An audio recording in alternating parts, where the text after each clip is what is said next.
Welcome to the Soul Vibe Sessions, the podcast about independent artists, real strategies, and building a music career without waiting for permission. Just honest conversations, direct to fan thinking, and creative freedom. Let's begin. Vinyl is back. This is the newest record of Muriel Boulanger. And we're having a great conversation why she's playing music. She's in fact a bass player, and how the creation of this record happened, and how she selected musicians, and of course how she's making money. Enjoy Muriel.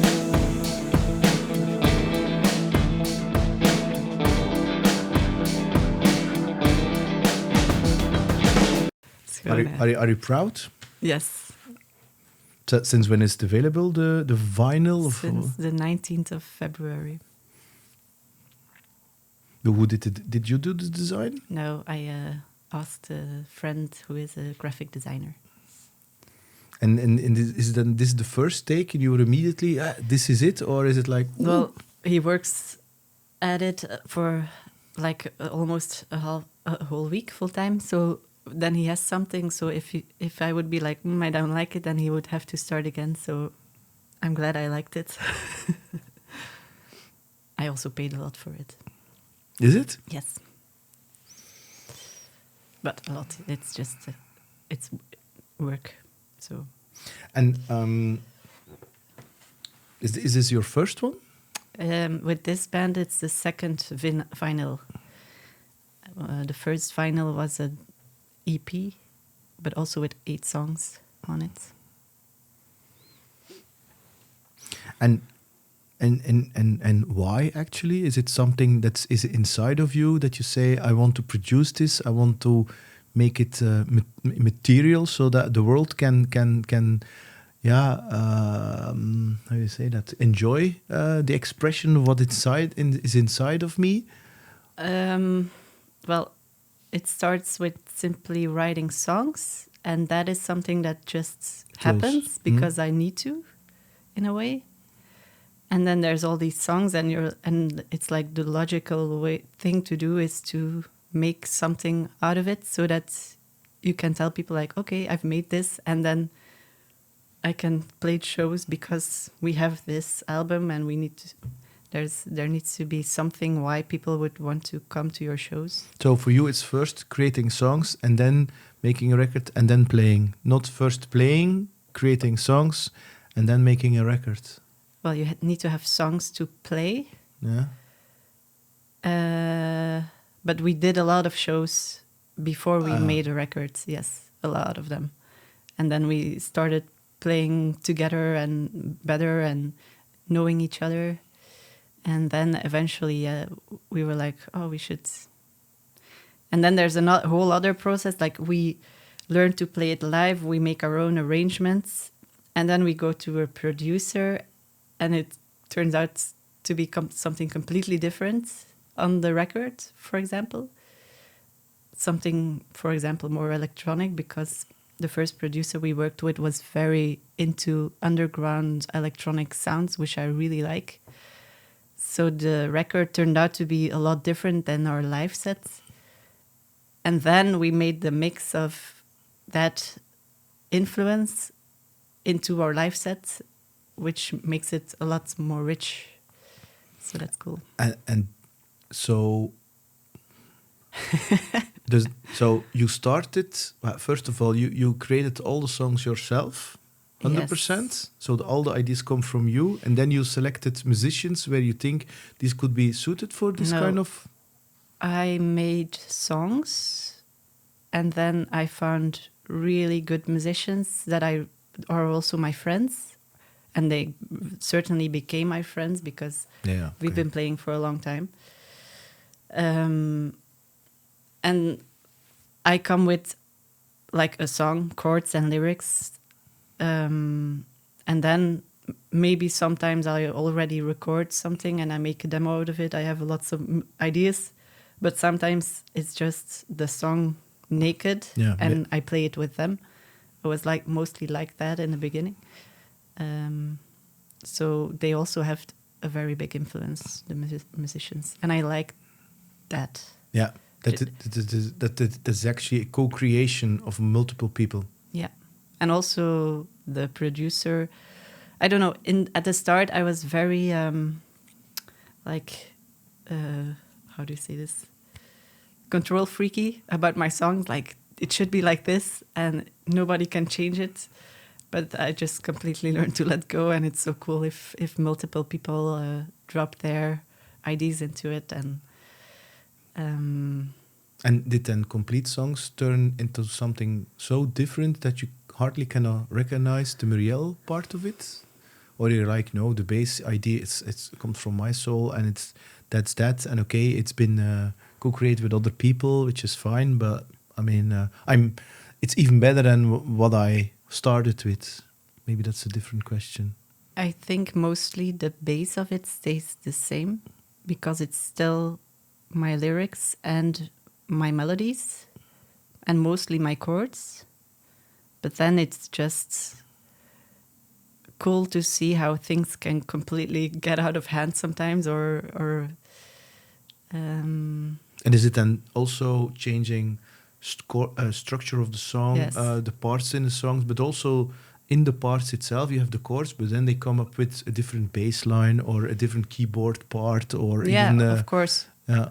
Mostly what I play is what I mean, I play bass, so mostly I make the bass lines. I don't know if somebody else I don't know, but what the keyboard plays, I'm letting her quite free in that.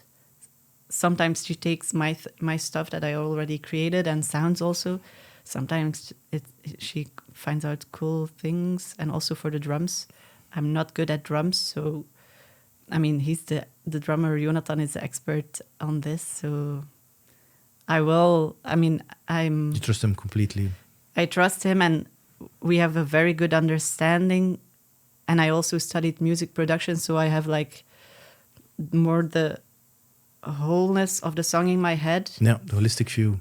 So we can communicate quite well, and he's very open to if I say like, "Can you try this?" and then yeah. And then so it's still you why did you pick a producer? Why didn't you do it yourself? I think it's really nice to have an external producer because I already made like the start of the songs and quite a lot of process, and then to be able to give it to someone else is just so nice and such a luxury, like that I can just be the musician. Yeah, I understand. That you don't have to lead and arrange and also play the bass, but you can be the musician. And actually, although I learned how to mix the songs and do everything in the computer, I kind of not like it. I really don't like to be like this perfectionist mixing task in the computer. Everybody has to sound well. I mean, it's that's a skill in its own, eh? It is, and I used to be too perfectionist to be able to do this because I was always thinking like, I think maybe for a next record, if I don't find any money to pay a producer, I will make something myself, and might be more lo-fi, I don't know. But if you have the money, it's so nice to be able to have someone else do the work for you. And you don't have to call out the specific budget, but in terms of hoe zeg je dat? In terms of is it like 100,000 euros range? I'm talking about ranges here. So a producer for this kind of record is eight tracks. The creation part and the recording part took 2 months, 3 months? No. Weeks? Hours? Do you mean the work with the producer? Yeah. We did 5 days in the studio, I guess. Okay. Something like that. And then the pre-production, you don't. There was no. I did it myself. Okay. Yeah, we did our own pre-production, and then he just came to a rehearsal once. But he cannot change, or she cannot change everything in the studio because you only have 5 days. And you have an output of 8 tracks. Not everything. And I mean, in the studio, it was clear, like the structure is set. Okay. So the producer was not really heavily involved in the creative part. More in the sound part in the studio, Okay. And in terms of range of budget, is it a range? I mean, I have absolutely no idea what a producer for this kind of record. If you have the money, what are we? It depends on the producer. Yeah, also, of course. How much. Okay. This one was quite okay. I don't know on the top of my head. I don't know the details, but is it 10,000, 20,000? No, it's less than 10,000. Okay. Yeah. And what's then your expectation from this? Okay, you want to play. Is it then your expectation of selling a lot of records, or not having a record and having lots of shows? The idea is to have shows, yeah.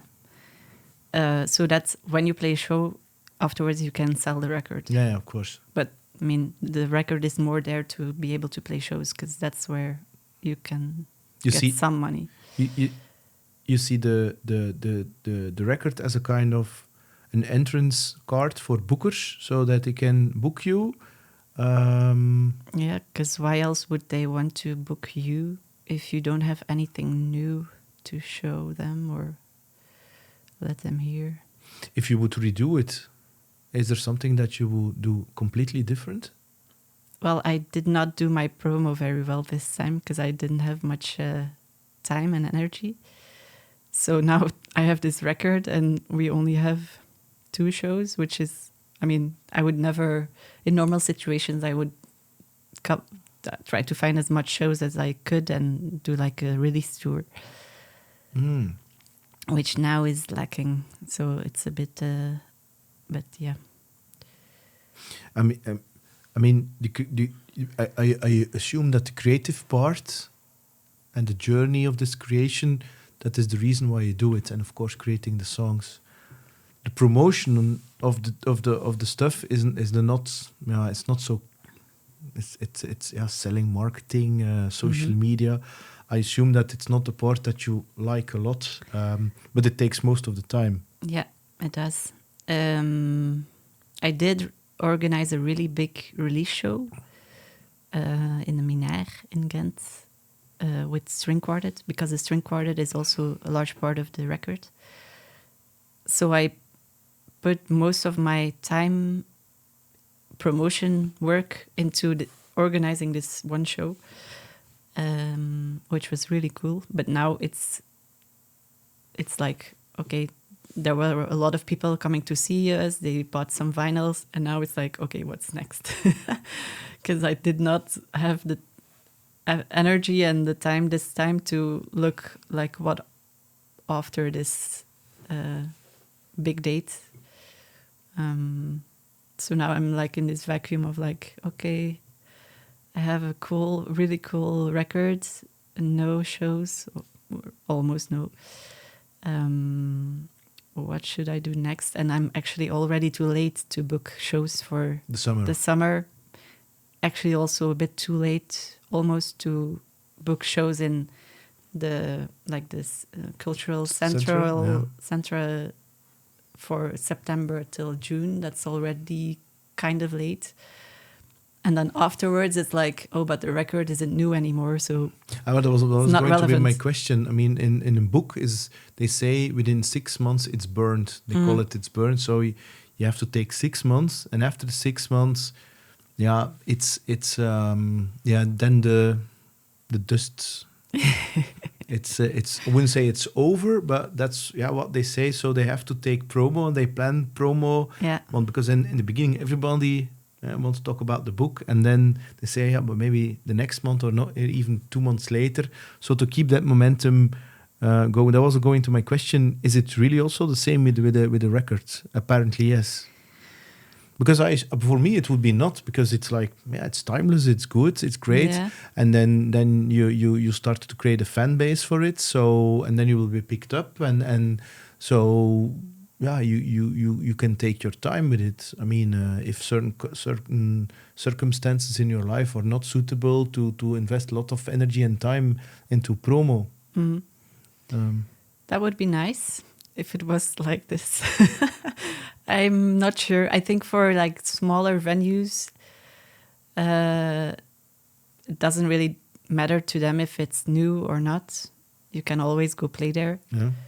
And that's the venues that we also played in like long before. Mm-hmm. But now, if you say to like really specialized music venues, you're like, we have an album we're doing a release tour in these months, then they will be more likely like, okay, might be a good opportunity to book them now. Because there's so much bands. There are so much bands. There's a lot of how do you say that? Supply. Maybe it's a very wrong word, but there are a lot of there's musical. A lot of offer. Yeah. More than. There are more bands than needed. I think. I mean, it's a difficult situation because there's a lot of bands and there's quite some venues, but the audience is not getting to the venues enough. And in COVID also worsened this situation because I was playing a lot of shows. I used to, and then the same venues, I kept contacting them for other bands, and some of them are like, yeah, but people are not coming anymore, so we're not organizing as much shows. So there's a shift happening in the business that's going more online, maybe, or it's harder to get people out of their houses, I think. That's what I've been hearing. And is it then in general that you hear that? Because I see the opposite. Oh, yeah. Yeah, I don't know because I don't have any data points or something. It's really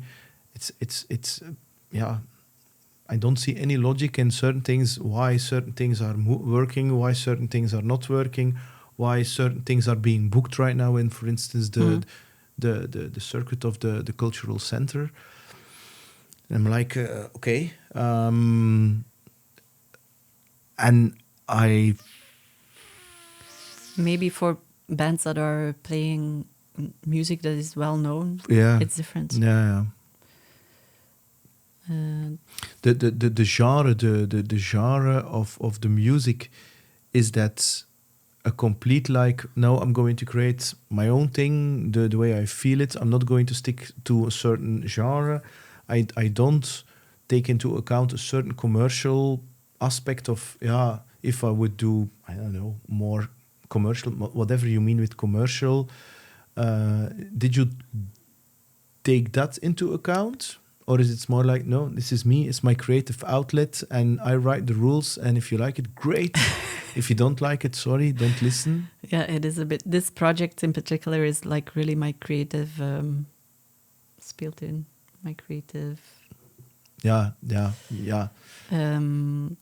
And of course, not everybody likes it. It's a bit, the music is a bit difficult to understand sometimes, or it goes very like lots of all over fast, the place. Yeah, it changes fast, and then the musicians I work with like this aspect and even like put some more on top of it. So of course this music is more difficult to sell than my other band with my boyfriend, Wave Away, which is very accessible pop music. Yeah, of course.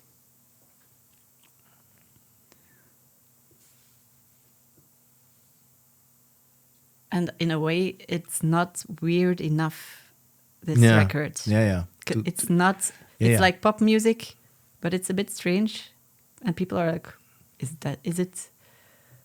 that like on purpose or not? And it is on purpose, but maybe it should be I think, a bit more artistic or arty-farty, to be more in like, oh, it's underground. Or, Yeah. So you're actually in between. So it's not going extreme enough to be part of a kind of underground scene that you're like, it's designed to sound extreme. Like extreme is not the right word, but to unique maybe.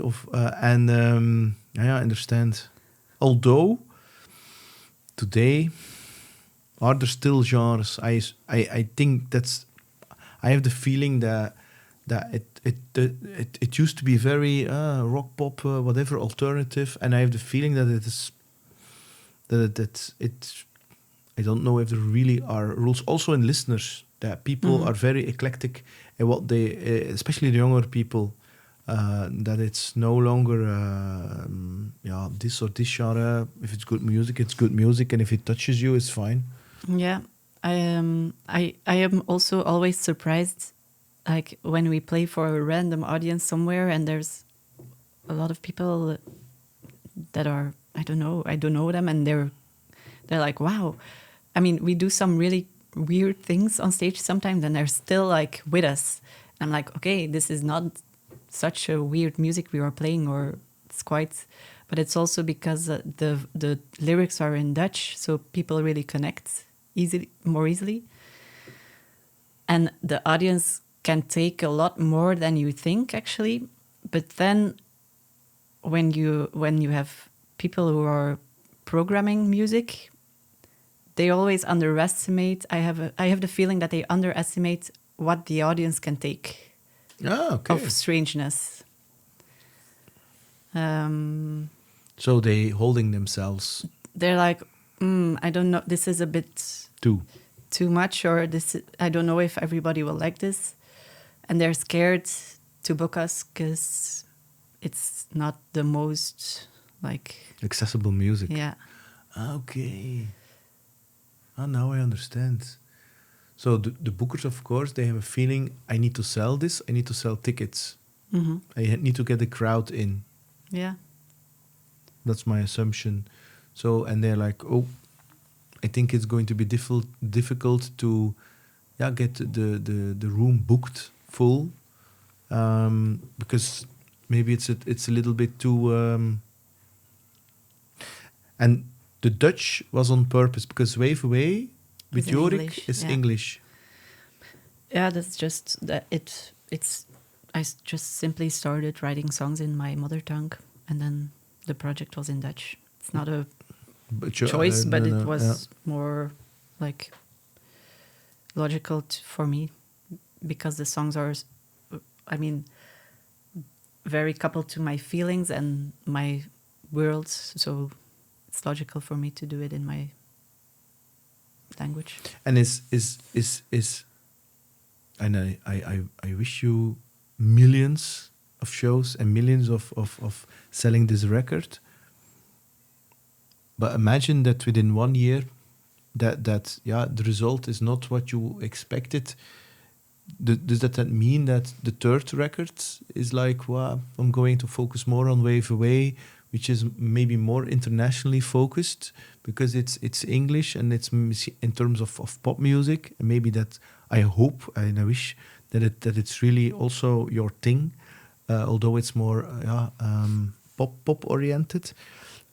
Is that then maybe I'm not going to pursue that route anymore, continue this or change direction in terms of musicality, or no, if I have the money, it's for me very important to have this kind of creative playgrounds and to release whatever, and even if there are 10 people listening, fine, I just keep going.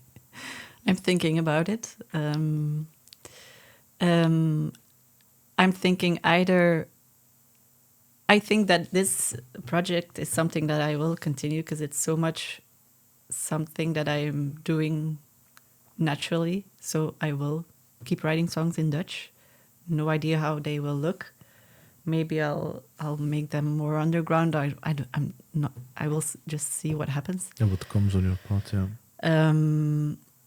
Maybe I will just do it yourself and finally produce my own record. That's a possibility. Maybe I will also ask for subsidizing, and then I make it a whole.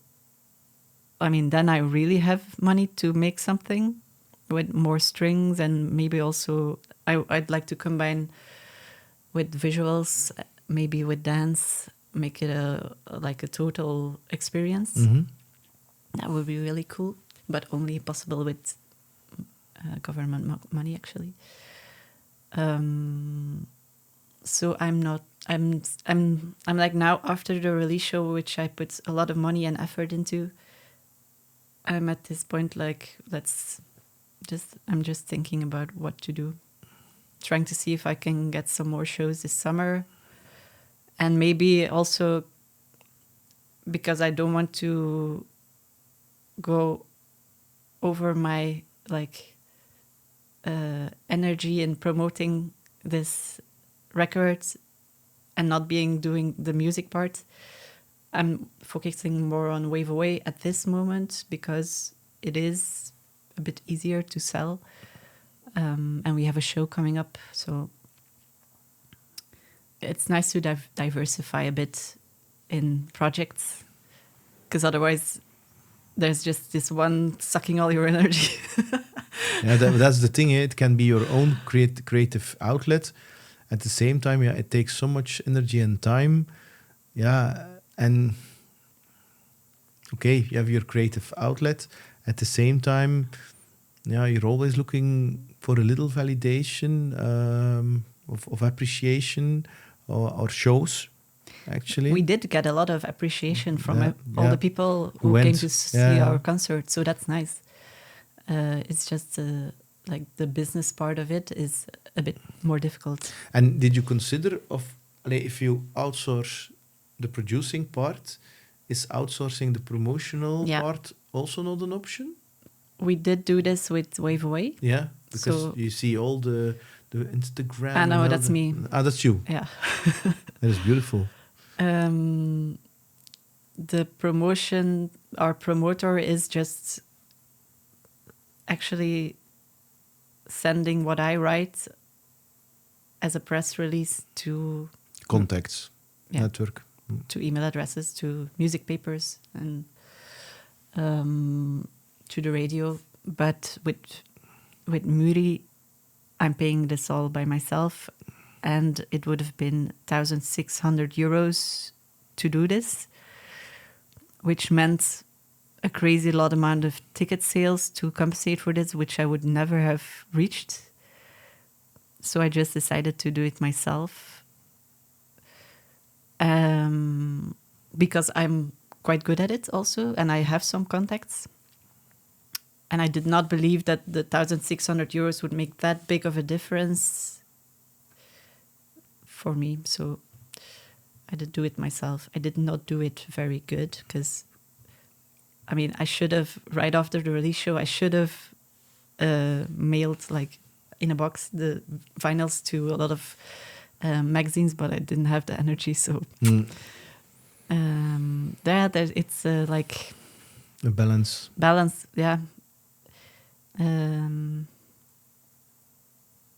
There's just so much you can do as a person. So yeah, one and two is that not all tasks are giving you energy, and I know in the beginning you have to do it all and blah blah blah, and you have to go for it. But at a certain point, it is good to see, yeah. But I don't say focus just on the creative part, because that's I don't believe that either. I don't believe you can do just the creative part and then outsource that promotion part. You have to do a big part of that yourself also. Just a question to what certain extent can you scale? Can you? Yeah. I could also not do any promotion and just do some small cafe concerts. Yeah. It's also nice. Because I have now somebody I know that released a record in a complete other genre. He doesn't do any promo except some Instagram. It's a choice. Eh? Yeah. Is it then on a general this Muri and Wave Away your goal to really live 100% from music? I think that's quite difficult to do. But is that then your dream or the plan? My dream. The plan. Well, actually, now I'm in a very nice, and I'm very grateful for it that I have government support. Mm-hmm. I have a statute of artist, so I am. It's a bit crazy that I'm able to do this and not have to do a part-time job, which I did before. But it's a very strange situation because I'm getting money on my bank account because I'm an artist, and then I'm playing shows, but there's no connection between the money and the shows. Yeah, that's super strange because you would think that you want to do a project and you want to make it like so that it rolls and get a financial return from it. But that motivation that it is going in itself is now lacking, and I'm getting the money from elsewhere. So that's super strange to be in this position. But it's also like I did organize an evening with a lot of musicians. A lot of people came to see us, and I made 250 euros loss. So the venue was full. They all paid tickets, and still I did not break even. And it's because they didn't drink enough? I didn't get the. It's not this, and then actually I was like, oh my god, what did I do wrong? I don't know, you didn't charge enough for a ticket. Yeah, probably. Now I understand why tickets are often 25 euros. Then I would have been break even. But then I was calling with a manager, and I told her like I even lost 250 euros. And she was like, oh, that's okay. That's not much. As in, that's not a lot of That's loss. Actually normal. That's like, okay. Oh, you did good. You did a good job. Yeah. And you're like, no. I need to have profits or even break even. Yeah. And that's break even without paying myself for all the promo. So you didn't work. get any wages? No, nothing. No, that's crazy. That's a little bit with Jorik, your boyfriend, the joke that we have amongst each other. Then he sends me a very cool picture of a tour bus somewhere in Germany or whatever. And then I send a picture of a very big stage somewhere in Ostende. And but I don't do original music yet. So it's always covers or in some kind of way. And it's in a corporate situation for a company or a big party for I don't know what. And that's because the original music route is a long and difficult route in the startup, whereas the more playing covers functions gig thing, that's completely something different. But it also stabilizes. It's always going to be. You play for the hour. That's where you get paid for, and that's it. It's, by the way, I don't think it's a good business model because you're going to get paid. If this sells on its own, supporting, of course, local shows, you can maybe ask more for a local show, and you have also this kind of stream together with the other bands. Whereas, playing covers, you only get paid for the show that night, and that's it. And it's a choice. I mean, if it's no. I think that it can be a really nice thing to combine. I mean, because then you have your own creative projects, and on the side you can just go play normal. You have these musicians, You have a musician who plays with Willy Sommers, and then he have his own project, which is like metalcore, things like that, which is like from Schlager to metalcore. It's a very big gap. But I assume that the Willy Sommers thing is to pay the bills. Yeah, also just because I also have other bands which I don't lead, and I'm just a bass player. Yeah. It's so comfortable. It's comfortable, eh? Yeah, I understand. I have that too, and it's very easy. They say it's there you have to be, then a sound check, there is food, and everything is arranged. I don't have to think, I don't have to plan, I just have to make sure that I know the songs, and I just play and I send an invoice, and that's it. And it's cool, but it's not mine. So I can be replaced or whatever. I don't have any musical input. A little bit more. It's not my idea. It's not. And it's cool to have that. The only thing when you have lots of projects, and these shows combining stuff can be a calendar challenge maybe, or if you're talking about energy, it also you put your energy into that.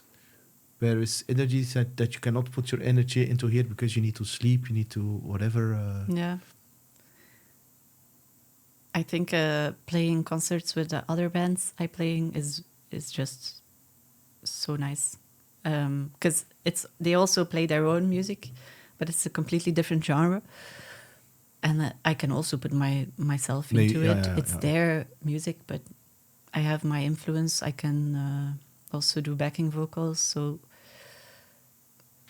yeah, and it's also super cool to play new music that I've never done before. I mean, if you only play music that you write, it's a bit weird because you don't have any new influences. Yeah. And can you then play every genre? I mean, when a new band asks you, I assume it's always going to be via that they're going to ask you. So because it's via, normally the music genre is. Are there limits for you that you say? Oh, I can learn. Yeah, I know, but, I mean, maybe certain things are like. I've played things that I never thought I would play, to be honest. But I'm not going to play. I'm never going to play death metal. That's something I was going to say I've never played metal before. I did listen to it a lot when I was like 12, 14 years, but I've never played it. So that would be interesting to do. Yeah, but I am playing in Soukoush, which is like Arabic Tunisian cool. with ska and reggae mixed. Super cool. And I'm also playing in Folia, which already exists for 20 years with really good musicians, and it's a more folk band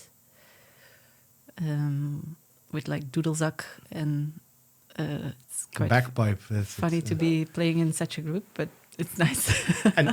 and what is that then? A good musician for you? Is it then somebody who went to school and studied music? Because are you a schooled musician? I am a schooled music producer. I did not do conservatory for my instruments, but I know how they should sound professionally as a producer, so I can practice and make it sound professional. But I guess. You can read scores, you know harmony. I know harmony. I can read chords, of course. I can read. Of course, I know bass players who cannot read chords, and they're like, I have all of them. I know people who can play everything, and they know the scales and the stuff. And then I have people who don't know the difference between a C or a D. I also played a lot of jazz, so jazz, a lot of chord symbols. Okay. I mean, just like the standards, playing standards on first sight. Autumn leaves and things like that. So I know my chords, but I can't read notes fluidly. So totally fast. I can easily read the chords very rapidly, but the notes itself is. I'm still a bass player though. That's not an excuse. I didn't grow up with the standard music education that as a child you learn to read notes. I did not get it. I started when I was 14 to learn how to read notes, and it did not stick. Yeah, but I did. But playing real music was when Jorik, your boyfriend, and I had the same guitar teacher, Rodrigo. Ah, yeah. And as one of them, but I just called the best of the best, would I think, in Belgium. And they teach me when I was 32. So, although I play guitar from my 12, so, and I learned that harmony is for me more important, and the basic harmony, I mean, like how do you make a chord? What was major, was minor, what is a dominant? These things are for me, and I was always looking for melody. I like melody, and and following with these teachers, they learned and to push me into that. So, but sometimes when I meet somebody who is really schooled, I have a little bit of imposter syndrome. To be honest, then you sometimes meet people who are really schooled, and I'm like, can I play? And yeah, you can play. It doesn't matter. The only thing, one teacher told me who studied at Berkeley, he told me, find your unique voice and make sure you experiment. There are no rules. And he also created music. He was a very proficient jazz guitar player, but he lived for writing songs for EMI, for like Stang Varsamang or Selassou or Kate Ryan or Schlagers even. Yeah, and that's a very different chord sheet than jazz, of course. And but craft is craft. So yeah, and he was really like, yeah, you have to be careful that the school is, and I also see that in not music but also economy or marketing. It's not because you studied that you're good at it. It's because the world is changing so rapidly that you still have to learn by doing and connecting and finding out for yourself. It's not because you graduated as marketing that you're a good marketeer. The best marketeers I know, and I've once said that to somebody, the marketing director who studied marketing. I said the best marketeers didn't study marketing, and I was like, that was maybe not the best move. So, but if you look at school music, you select your musicians based on a feeling, based on intuition, and based on what? On a click. Well, Eileen, the keyboard player of Muri, we studied music production together. So we did some assignments together, like writing a song, and then I was like, oh, she's nice. I'll ask her for my band, and it turned out to be a super good choice. And then Jonathan, I was already playing with him in different projects, the drummer. So, and he became a really good friend also. So it was, I mean, if I was like, which drummer would I want? It would have been him. Also, because it's so nice to have people that you like and love to be in your band, because you spend so much time together in the car and in eating, and it's so cool to have a nice like vibe and just because then a concert is also like, oh yes, we can see each other again, and I guess that also reflects on the stage. And also our characters are very well in rehearsing. We are very like efficient. We are not a band that is like, okay, maybe we have a coffee before we start, but then we start and we are not. I mean, we're dedicated. That's for me one of the most important things for me of a good musician, where I sometimes see the difference in ambition and in work ethics. Because for me also, when it goes on, yeah, you have bands like one song, we started drinking beers, and then 2 hours later, no, for me it's like really, really, really working also into depth, into certain, and having that honest feedback. Yeah, I think that part maybe not, or it's a little bit, and having no egos. Yeah, that's also because we know each other so well by now. We can just say anything, what we think about the music, and that's so normal for us that we can just say whatever, and it's not a reflection on how the other person plays, because we know that we all like you can how we play. So yeah, it's not personal. It's totally not personal. And Eileen also said it last time, like, I just love rehearsing with you because I know, like, okay, I'm tired today because I had to work this night in a bar. But I know with you guys, it's okay because, I don't know, yeah. I can be me, and it's going to be fun. And at the same time, there's no stress that I have to prove myself or anything. Do you had in the past the feeling that you have to prove yourself as a musician? I did have a lot of imposter syndrome. Yes, of course, because I did not do like bass at the conservatory. So the same with me. Yeah, and then I had bands that were all professional musicians, and I was like, there, hi. And how did they react, or did they notice anything? Did they? You're like. I was just preparing myself very well, and then they didn't notice. That's also the imposter syndrome. Yeah, so I'm over prepared. So if I come somewhere, and sometimes I don't have no rehearsal or one rehearsal, I have listened to everything, over-rehearsed over and over again. That's my compensation. So it's really like maybe exaggerated in that, but. Yeah, but then you also learn. If you practice, and you learn. So, but now I think I've come to a stage where I know, like, okay, I'm not the best technical musician, but I can really play bass and sing at the same time, which is also a really good. That's unique. That's very difficult, eh?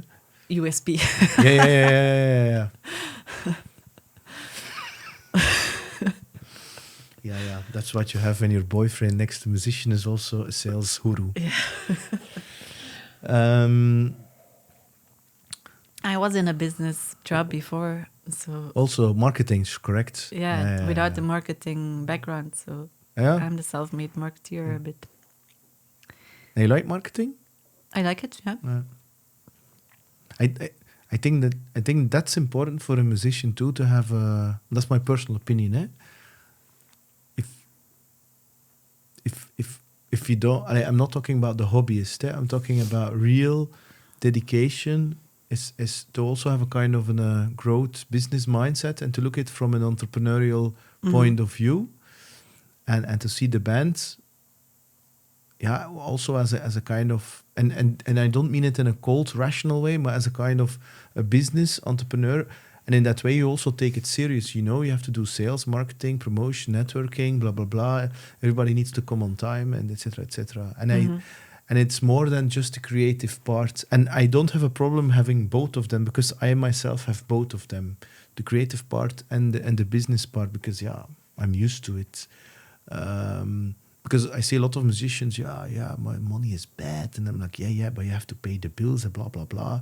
I mean, I had musicians that really couldn't afford to pay gas and things like that. That was like, you can play well, but you have to take care for yourself also, of course. Yeah. Yeah, there's a lot of musicians who have also no knowledge, which is logical. You don't learn how to promote yourself in a music education. No. So I'm quite lucky in that view, that I have this lot of knowledge and a boyfriend who is expert in sales, but which also makes me very conscious about what I should be doing. And that's just a lot. I mean, there's a lot. At the moment, I'm not succeeding at all of the stuff that I should be doing to promote myself. in a good way. Yeah, but the thing is that,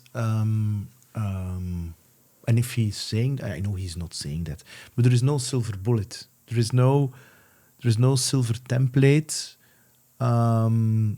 Of course, action is one of them, and being consistent and persistent is actually, that's maybe the only thing which is important. But there is no silver bullet template thing you can do to promote your music. It's same. Your boyfriend Jorik has projects which are succeeding, just like mine, and some of them, don't. And you learn from it, and then you deviate, and so you learn. That's the thing. So you will reflect on this afterwards, and certain circumstances happen in life which you cannot control. We cannot control anything in life, and it's okay because we're human. And also, what is succeeding? Yeah, that's it. I mean, if you think Jorik's band was succeeding, it was not on a financial level. There were great shows. They were playing beautiful stages. But that's the thing that I was referring to. The joke that was the financial thing. That was like the price you get for your band in total, we get as a person, as an individual. That was the running joke. And he was like, "Yeah, but you were making money." Whereas but I want to do what you do, because I don't. It's one thing to playing covers, but I envy. It's not envy, because he's a friend, so I don't envy. I wish him all this but yeah, it's cool. It's pure. That's maybe it's from you. Yeah, that's true. Although, he also had his challenges with bands and band members and things like that, and ambitions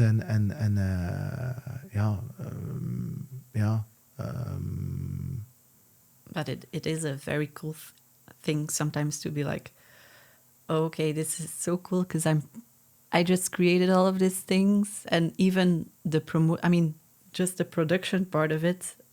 I'm here now on a stage with a string quartet behind me, 2 really good musicians, and a full venue. That's crazy. I mean, if you think about it, playing music that I mostly wrote, and then the other band with Jorik, Wave Away, it's also really nice because I'm here on a stage with my boyfriend, and we're playing music that we wrote together and really love also. Is that difficult, writing together with your lover? No, with us it's not. No? It's very easy. Yeah. It's going quite fluently. Also because we're quite complementary. So sometimes we have a meaning, like a difference in taste. Yeah. That is like, that melody is way too difficult, because I tend to make like more jazzy things, but then we let some time over it, and then he adapts. Okay. Yeah. The thing that I had is that when I was around my 30s, I studied jazz. Just like you study something, but I don't do anything with it. I have no intention at all playing jazz. But of course you learn it and it fuses into your playing. And at that time I was playing very technical. So I had all these scales and I had a really a need to show off. And on a gig where I did some very inappropriate things, playing 1 million notes in a Lydian and then mixing mixolydian and all that stuff. And it sounded very technically, whereas today, and I'm creating things myself, and after this one, I'm going to let you hear some. It's very basic melodies. It's really basic, and I'm striving for that melodical, basic. The only thing which, if you go then theoretically, I strive not to play the one on the one chord, so not a fa on a fa chord. That I avoid, because that sounds a little too, I wouldn't say childish, but that's a little too simplistic for me. That's the only rule I have. And I also, I'm not a fan of playing the one on in terms of the beats, because it also sounds really in two. That's the only two maybe rules I have, but all the rest is playing. And I like playing simple melodic lines, but really playing with the timing and the feel there. So really dragging, because I have a tendency, especially in the past, of playing a little bit ahead of the beat, because I'm really an impatient guy. It's also maybe Western culture or something, or listening to too much rock music to have a upped feel. And studying with Rodrigo showed me playing behind the beat and becoming very conscious about it. But yeah, you cannot change who you are. At the core, I think I think I'll always be. I have some impatience in myself, I think. Yeah. I'm more of a laid-back person. Yeah. I mean, in my playing also. Yeah. Yeah. But that's cool. That's who you are. That's a bass player also. It's nice, but I have to make sure that I don't too much behind the beat. That you drag. Yeah. But it for reggae and all, it's perfect for that. Yeah. And also the complementary. I mean, sometimes with the person a little bit before, and then the Rolling Stones are based on that. So. Yeah. But what you were going to say? I don't remember. You were saying something in the middle, and then I was like, oh yeah, and I forgot. It was about what? I don't know. Ah, okay. What were you saying? It was about the rules about playing on the one. Yeah, you were talking about the very jazzy lines that you're going jazzy, and I was like, I study jazz, and I right now I'm in a phase of playing simple things. I find that I personally think I play very simple things, but I make the obsession, the ambition to play these things really well. That's nice. Yeah. I think what I was going to say is I mostly don't think about music theory when I'm playing, or when I'm writing. I write on guitar or mostly piano nowadays, an instrument that I don't play well. So that also helps to make it more of something that's with your emotions instead of your head. Yeah. And the more complicated stuff I write is not because I'm like, oh, I want to show off. It's just because I've learned I heard so much things in the past that I got used to that kind of music. And then it's just like, oh, this is cool. And then often I find myself writing something, and then I'm like, okay, this is nice. Now I should write it down, because the other people in my band need to, if they have a paper and they have the chords and the bars, it's easier for them to play along. And I'm like taking 1 hour to just find out what kind of bars did I do. And I'm like, damn, I did not succeed at a normal song again. I mean, it's not in 4/4 again. Okay. Or there's a bar of like, it's so weird. Like, if I let myself just write in a normal, like, not thinking way, then it's not logical what comes out. Or for me, the creating music part, it's a pure meditative, even soulful thing to really feel. So it's not about, then I don't think. Because for me, I have to think in other situations all the time. Yeah. So it's for me the surrender part, and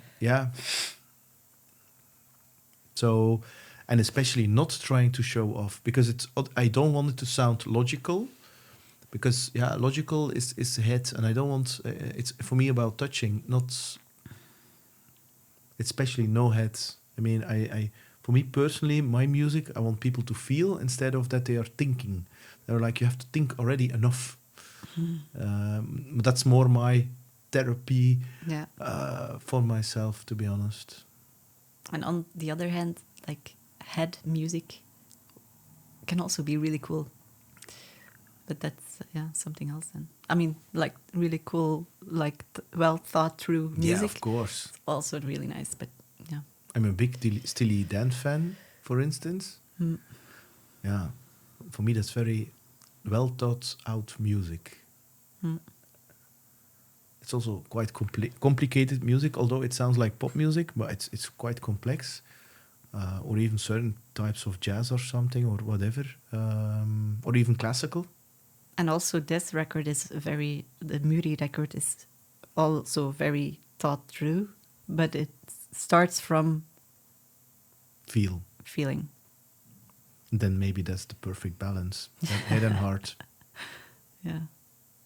Muriel, I wish you millions of this record, also millions of shows. All the best. I see you very soon, because I'm really thrilled to listen to it and to see you and also Jörg, of course, in all your musical projects.